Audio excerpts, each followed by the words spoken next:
विद्वानों की सभा में मूर्ख भी वंदनीय पूजनीय होता है, कब तक? जब तक मुंह बंद है ऊपर। जैसे मुंह खोला सब पता चल जाता है। उसी प्रकार ये जो जिह्वा है ना, ये मुख खोलते पता चलता है कि भीतर भगत बैठा है, कि भीतर दुष्ट बैठा है। ये जिह्वा सब बताती है। कल्पना करिए, दुकान है, दुकान, शटर जिसमें लगा रहता है, शटर बंद है दुकान का, बहुत सुंदर बाहर से सजाया गया है। प्रदीप भैया, दुकान बहुत सुंदर सजा है, बंद है उसका गेट, उसके बाहर कोई साइन बोर्ड नहीं लगा है। आपको कैसे पता चलेगा भीतर क्या मिल रहा है? पता चलेगा भीतर लकड़ी बिकात है, हीरा बिकात है, तरकारी बिकात है, कपड़ा बिकात है, कैसे पता चलेगा?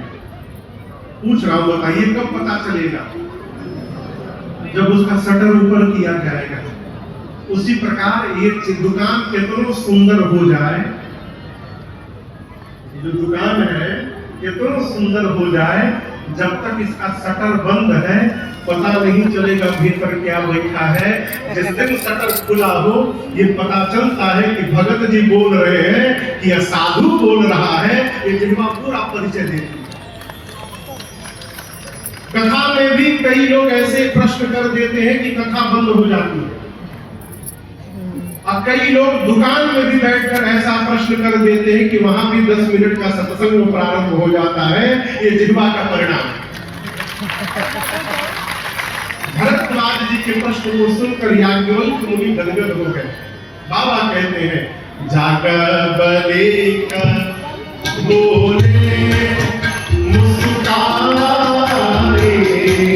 जाकर बलेक बोले मुस्कारे, तुम्हें विजेता रघुपति प्रभु आए, तुम्हें विजेता रघुपति प्रभु आए, चाहो सुने राम गुण गूढ़ा,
याज्ञवल्क्य मुनि मुस्कुराने लगे। बोले, मैं जान गया कि आप राम जी के भगत हैं। राम भगत तुम मन क्रम वाणी, आप मनसा कर्मणा वचना राम जी के भगत हैं। आप राम जी की गूढ़ कथा सुनना चाहते हैं, इसलिए मूढ़ बन करके प्रश्न कर रहे हैं। हमारे एक चाचा थे, अब तो नहीं रहे, कहते थे बाबू अपने से बुद्धिमान के सोझा, सोझा समझते हैं ना, आगे अपने से विद्वान के आगे करना है तो रिक्त अपने को स्वीकार करना पड़ेगा। याज्ञवल्क्य मुनि बोले, आप राम जी की गूढ़ कथा सुनना चाहते हैं, चाहु सुने राम गुण गूढ़ा, इसलिए मेरे सामने किन्हे हूं प्रश्न मनहु अति मूढ़ा। मूढ़ बनकर आपने प्रश्न किया, ये आपकी चतुराई है। चतुराई तुम्हारी मैं जान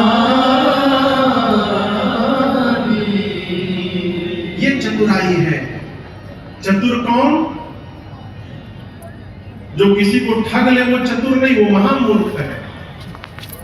जीवन में कोई किसी को नहीं ठगता, हर व्यक्ति अपने आप को ठगता है। आप किसी को ठगेंगे तो वो आपके हमेशा आपसे दूर हो जाएगा, नुकसान आपका हुआ ना, आपके जीवन से एक व्यक्तित्व कम हो गया, आपने अपने आप को ठगा। चतुर वो नहीं, चतुर कौन? जो जीवन की व्यस्तता में होने के बाद भी, नौकरी करने के बाद भी, व्यापार करने के बाद भी, खेती करने के बाद भी सत्संग का जीवन में समय निकाल लेता है, वो इस जगत में चतुर व्यक्ति है। अच्छा बताओ, आदरणीय त्रिपाठी जी को, कुमुद जी को क्या पड़ी थी राम कथा करवाने की? क्या आवश्यकता थी? इनको कथा सुनिए, मोबाइल में कथा सुन लेते हैं, अगल बगल हम कहीं ना कहीं साल में एक दो बार आ ही जाते, वहां जाके सुन लेते। इनको क्यों आवश्यकता थी? यही चतुर व्यक्तित्व है, अपने तो सुनता ही है, अपने क्षेत्र को भी एक भगवान सामर्थ्य दिया है, अवसर बनाता है, चतुराई है। तो स्वामी जी कहते हैं चतुर शिरोमणि ते जगमानी, जे मणि लाज। राम नाम मणि के लिए जो यत्न करता है वो इस जगत में चतुरों का शिरोमणि है, चतुर शिरोमणि है। याज्ञवल्क्य जी बोले भरद्वाज जी, मैं आपको कथा अवश्य सुनाऊंगा, लेकिन उसके पहले बीच में दूसरी कथा सुना रहा हूं। और कथा को लेकर याज्ञवल्क्य मुनि कैलाश पर्वत पहुंचे। कहते हैं एक बार त्रेता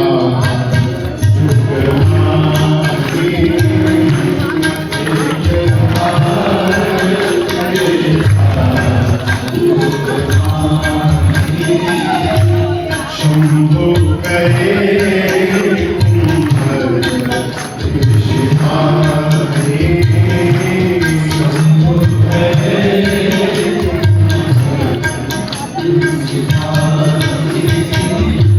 संग सती जग, संग सती जग, जननी भवानी।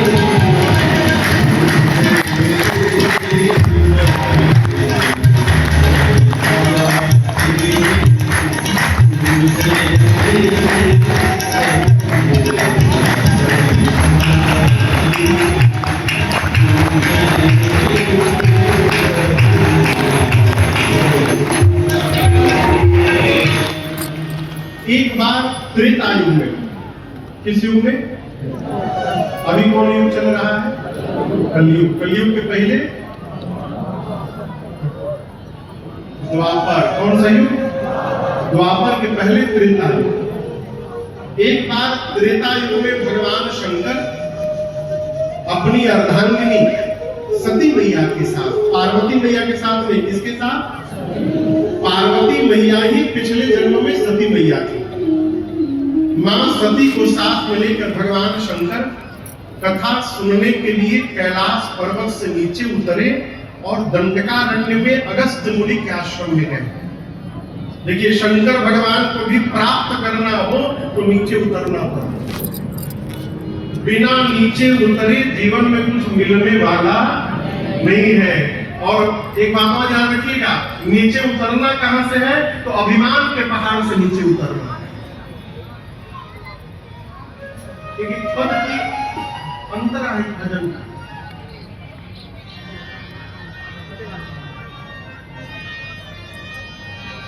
चढ़ोगे हृदय में सभी के सदा तुम, कहां चढ़ोगे? बोलिए, चढ़ोगे हृदय सभी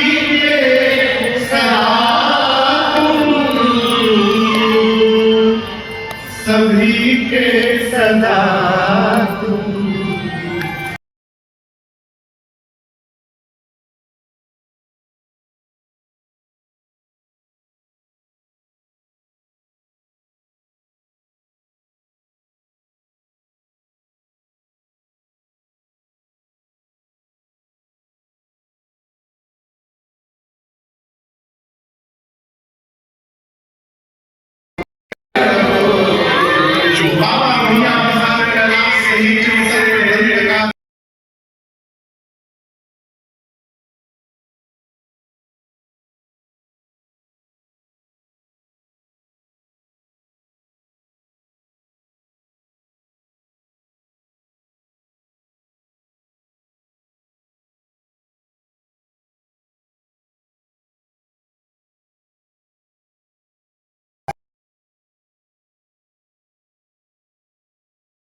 प्रबल न हो पुण्य का, तो पंडाल में आने के बाद भी जीव सो जाता है।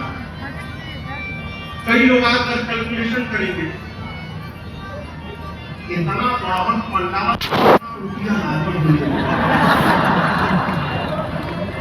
3 घंटा हिसाब निकाल के कितना स्क्वायर फुट हुई, कितना रुपया लागत हुई, हम खरीदे तो कितना लाग जाए, साल का कितना बुकिंग हो गए। बैठे पंडाल में मन भटक रहा है, कथा में पहुंचकर कथा कान में प्रवेश कर जाए और प्रवेश करके मस्तिष्क तक आ जाए, बुद्धि तक आ जाए, ये भगवान की कृपा समझिए। अरे कई बार आयोजक ही नहीं सुन पाते। एक आयोजक हमसे आकर सीताराम विवाह के दिन रात को बोले, महाराज क्या चौथी आपने रुक्मिणी विवाह की कथा सुनाई है? याद है आपको? अब हम इनका मुंह देखे, हमारा मुंह देखे, हम सोचे भाई हम तो भागवत जी की कथा गाते ही नहीं है, ये रुक्मिणी विवाह का सुन रहे। आयोजक ही नहीं सुन पाते। सती मैया बैठी लेकिन सुनी नहीं, शंकर भगवान सुने। दक्षिणा के रूप में राम जी की भक्ति देकर मां को लेकर भगवान शंकर आकाश के मार्ग से वापस कैलाश जाने लगे। कौन सा युग था वो? बोलिए। राम जी किस युग में आते हैं? त्रेता युग में। जिस दिन शंकर जी वापस कैलाश जा रहे हैं, राम जी अवतार लेकर उसी दंडकारण्य के पंचवटी में राम जी मैया के साथ थे। और उसी दिन रावण सीता मैया का हरण करके ले गया है। राम जी और लक्ष्मण जी सीता मैया को ढूंढते हुए नीचे रो रहे हैं, ढूंढ रहे हैं। ऊपर कैलाश जाते समय शंकर भगवान वन में सोच रहे हैं, कामस को कथा सुनकर धन्य कर लिया हूं, राम जी नीचे लीला में है, यदि दिखाई पड़ जाए प्रभु तो आंखें भी धन्य हो जाएंगे। अभी बाबा सोच ही रहे थे, तब तक राम जी रोते हुए दिखाई पड़ गया। और जैसे बाबा ने देखा, ए जी शंभो समाया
अभिमान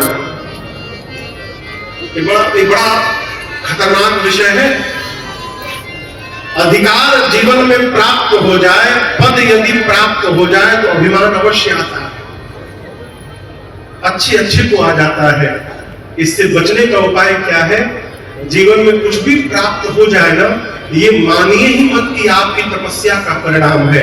आप ये मानिए ये भगवान की कृपा से प्राप्त हुआ है, कभी अभिमान नहीं होता।